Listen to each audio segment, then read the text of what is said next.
In today's lecture, I am going to teach you the concept of progression.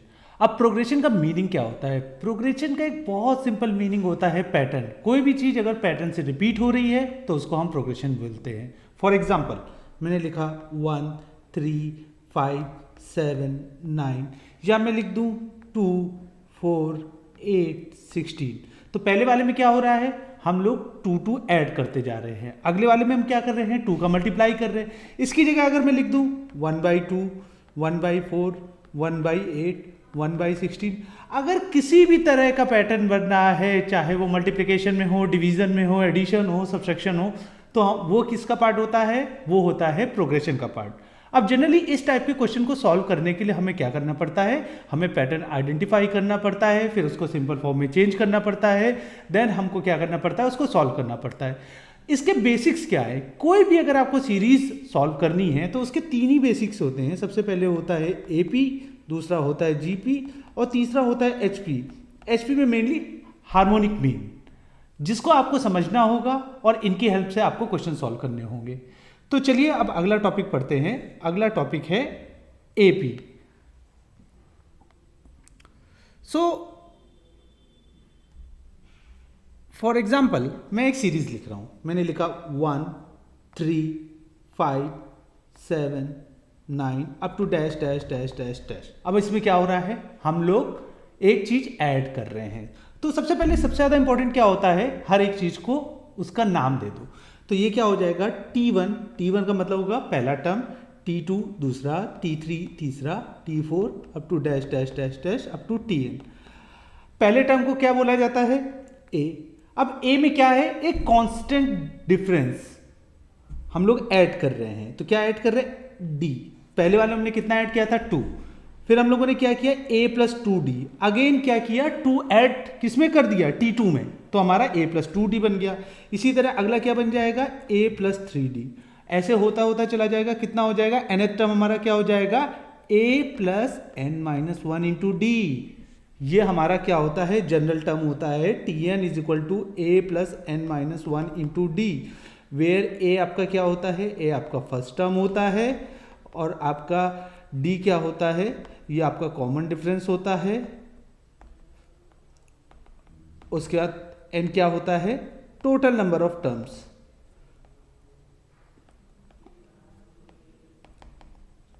तो series को अलग वे से लिखना है, कब T1 लिखना है, कब T2 लिखना है और कब Tn लिखना है, यही चीज हम लोग सीखेंगे।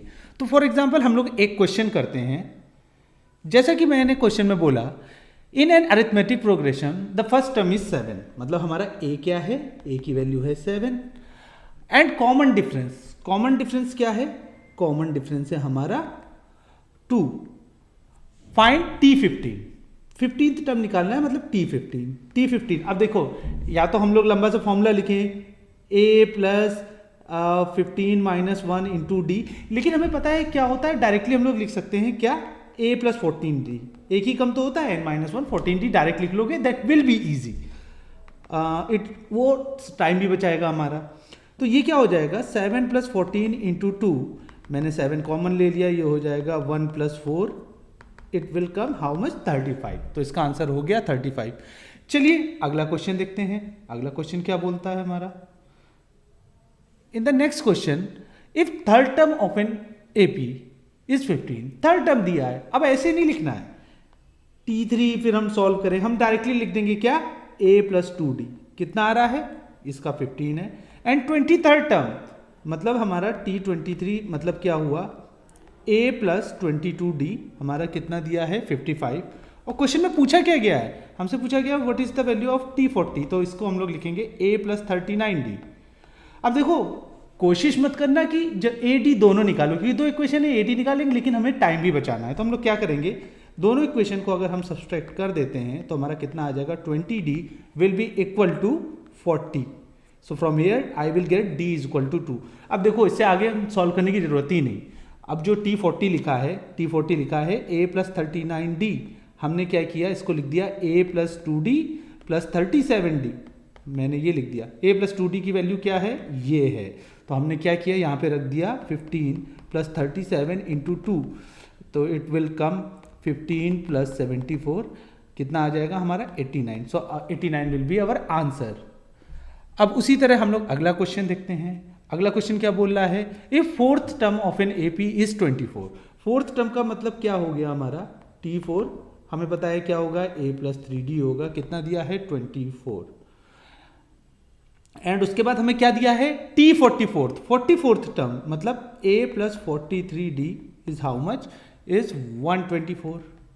And the question is asking what is the value of T24। T24 का मतलब होगा a प्लस 23d।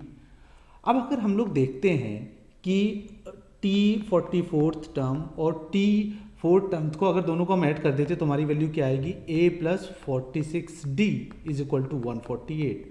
अगर मैं इससे 2 कॉमन ले लेता हूं तो कितना आता है, a plus 23d, it will कम 148। और हमको निकालना क्या था, हमको तो a प्लस 23d ही निकालना था, तो मतलब हमारा T24 की वैल्यू क्या आ जाएगी 148 divided by 2, it will be equal to 74। So ज़्यादा इंपॉर्टेंट ये नहीं होता है कि आप क्वेश्चन सॉल्व कर रहे हो, क्वेश्चन सॉल्व करना तो मस्ट है, लेकिन कम टाइम में करना है, क्योंकि आईपीमेट क्या मांगता है, आईपीमेट मांगता है कि आप कितने कम समय में कितने ज़्यादा क्वेश्चन सॉल्व कर पा रहे हो। चलिए अगले कॉन्सेप्ट पे आते हैं। अगला कॉन्सेप्ट है हमारा सम।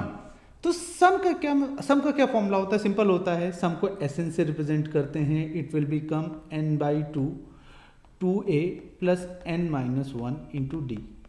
ये क्या है, ये बहुत ईजी फॉर्मूला है, फॉर्मूला याद कर सकते हैं, लेकिन सम को अगर केवल इस तरह देखा तो आप क्वेश्चन सॉल्व नहीं कर पाओगे, सम को इस तरह भी देखना होगा। मैंने कहा से सम ऑफ 5 टर्म, तो जरूरी नहीं है कि हर बार S5 का मतलब ये भी हो सकता है T1 plus T2 plus T3 plus T4 plus T5, ये भी इसका एक मतलब हो सकता है। तो आपको दोनों तरह से लिखना आना चाहिए, क्वेश्चन में जैसी जरूरत होगी वैसा हम लोग यूज कर लेंगे। कई बार ऐसे भी नहीं, कई बार आपको हो सकता है ऐसे लिखना पड़े, a plus d plus a plus 2d up to dash dash dash, requirement के हिसाब से डिपेंड करता है। चलिए इसका एक क्वेश्चन करते हैं। क्वेश्चन में दिया है the sum up to 50 term, हमें क्या निकालना है, S50 निकालना है, ठीक है।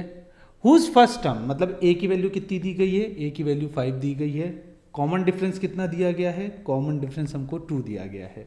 सिंपल फॉर्मूला लगेगा S50 is equal to n by 2, यहाँ n की वैल्यू कितनी है, n की वैल्यू हमें दी गई है 50 divided by 2 into 2a, a की वैल्यू कितनी हो जाएगी, a की वैल्यू 5 दी गई है, plus 50 minus 1 into D, common difference हमको कितना दिया गया है 2। सो अब इसमें से एक सिंपल काम कर लेते हैं कि अभी पहले सॉल्व नहीं करते, 2 कैंसिल कर देते हैं हर जगह। So it will come 50 into 5 plus 49, so it will come how much 50 into 54, और इसको हम लोग सॉल्व करेंगे। सो हमारा सम कितना आ जाएगा, हमारा सम 2700 आ जाएगा, ठीक है। अब अगला हम लोग कॉन्सेप्ट पढ़ रहे हैं a प्लस एल। हम लोगों ने सम का फॉर्मूला क्या लिखा था, Sn is equal to n by 2a plus n minus 1 into D, हमने ये लिखा था फॉर्मूला। अब क्या होता है, अगर इसी सेम फॉर्मूले को हम ऐसे लिख दें n by 2a plus n minus 1 into D, ये टर्म क्या है, ये Tn है, और Tn का मतलब क्या होता है, Tn का मतलब होता है लास्ट टर्म। तो फॉर्मूला हमारा क्या हो जाएगा, n by 2a plus L, where a is your first term and l is your last term. अब ये बहुत ज़्यादा इंपॉर्टेंट है, मैंने ऐसा क्यों लिखा, क्या रीज़न है, तो एक कॉन्सेप्ट जानने की हम लोग कोशिश करते हैं। अब देखिए इसमें अगर मैं कोई सीरीज लिख दूँ 1 3 5 7 9 एंड से 11, अब देखिएगा पहला और आखिरी टर्म का अगर आप सम कर रहे हो आपकी वैल्यू कितनी आएगी, 12 आएगी। सेकेंड और सेकेंड लास्ट टर्म की वैल्यू अगर आप ऐड कर रहे हो तो उसका भी हमारा क्या आएगा, उसका भी 12 आएगा, और थर्ड लास्ट का भी ऐड कर रहे हो तो उसका क्या आएगा, 12 आएगा। तो मतलब a प्लस एल यहाँ पे आपका एक पेयर रिप्रेजेंट करता है। a प्लस एल की जगह आप लिख सकते हो सेकेंड टर्म का प्लस सेकेंड लास्ट टर्म का सम, सेकेंड लास्ट टर्म का सम भी लिख सकते हो। उसी तरह आप थर्ड टर्म भी लिख सकते हो और थर्ड लास्ट टर्म का सम भी लिख सकते हो। तो ये बहुत ज़्यादा इंपॉर्टेंट है, ये लॉजिक क्लियर करना कि ये भी हम लोग कर सकते हैं, ये बहुत ज़्यादा इंपॉर्टेंट है। तो इसमें अब ध्यान से एक चीज़ सुनिएगा। अब कैसे निकालें? सबसे ज़्यादा प्रॉब्लम आती है कि हमें दिया गया सपोज दो टर्म दे दिए गए, एक टी ए दे दिया गया, दूसरा कौन सा दे दिया गया, टी बी दिया गया। अब हमको पता करना है T A plus T B क्या हमारा ए प्लस एल का पेयर बना रहा है। अब बहुत प्रॉब्लम आ गई, तो उसमें कुछ नहीं करते हैं, ए प्लस बी का सम आपका किसके बराबर होना चाहिए, total number of terms plus 1 के बराबर होना चाहिए। फॉर एग्जाम्पल इसी सीरीज में देख देते हैं, इसमें मैंने लिखा T2 और ये क्या लिखा है सेकेंड लास्ट टर्म जो कि आगे से हो रहा है 1 2 3 4 5 T5। अब देखो हमें चेक करना है कि क्या T5 और T7 हमारा A प्लस एल का पेयर बना रहा है। हमने क्या किया, हमें पता है total number of term n की वैल्यू कितनी दी गई है, हमने कितने टर्म लिए थे 1 2 3 4 5 6 टर्म। n प्लस 1 की वैल्यू कितनी हो जाएगी, n प्लस 1 की वैल्यू हो जाएगी 6 प्लस 1 7। हमने क्या किया 5 प्लस 7 किया, इसका 5 हमने ऐड कर दिया, इसका 7 ऐड कर दिया, इसका 5 हमने ऐड कर दिया और इसका 5 था, एक टर्म था T2, हमने T2 2 ऐड करा और 5 ऐड करा, हमारी वैल्यू कितनी आ गई, हमारी वैल्यू आ गई 7। इसका मतलब हमारा क्या हुआ कि ये हमारा मतलब अगर हम T2 प्लस T5 ऐड करेंगे तो it will be equivalent to A plus L का पेयर के। चलिए अब इसके हम लोग क्वेश्चन करते हैं। सपोज हमको क्वेश्चन में दिया गया है find the sum up to 25 terms, हमें कितना का सम निकालना है 25 टर्म्स का। तो n की वैल्यू कितनी दी गई है, इसमें 25 दी गई है, ठीक है। उस फर्स्ट टर्म मतलब T1 दिया गया है, तो T1 की वैल्यू 3/4 दी गई है और हमको दिया गया है 25th टर्म मतलब क्या दिया गया है T25 की वैल्यू हमको कितनी दी गई है 77/4।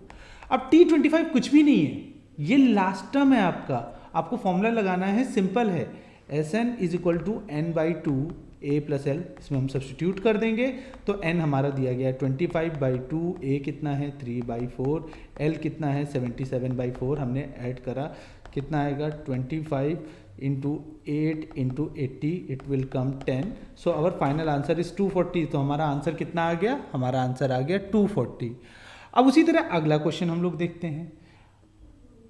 अगला क्वेश्चन हमने देखा कि सम अप टू 30 टर्म्स, हमें क्या निकालना है S30 और उसमें हमें दिया गया है सेकेंड टर्म मतलब हमको T2 दिया गया है, 30 निकालना है, T2 दिया गया, T2 हमें दिया गया 1/2 और 29th टर्म, अब 29 टर्म हमें दिया गया है 99/2।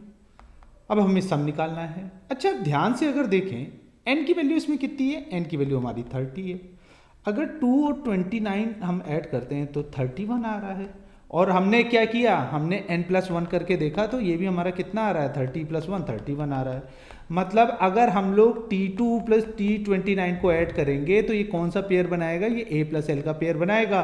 तो मतलब हम लोग फॉर्मूला कौन सा यूज़ कर सकते हैं, n/2 A प्लस एल वाला फॉर्मूला यूज़ कर सकते हैं। अब A प्लस एल की जगह हम लोग क्या लिख सकते हैं T2 प्लस T29। अब T2 की n की वैल्यू कितनी है 30/2 और T2 की वैल्यू कितनी हुई, T2 की वैल्यू हमें दी गई है 1/2 और T29 की वैल्यू हमें 99/2 दी गई है। हमने इसको सिंपल सॉल्व किया, it will come 4 into 100, it will come 25, so our final answer will be 750।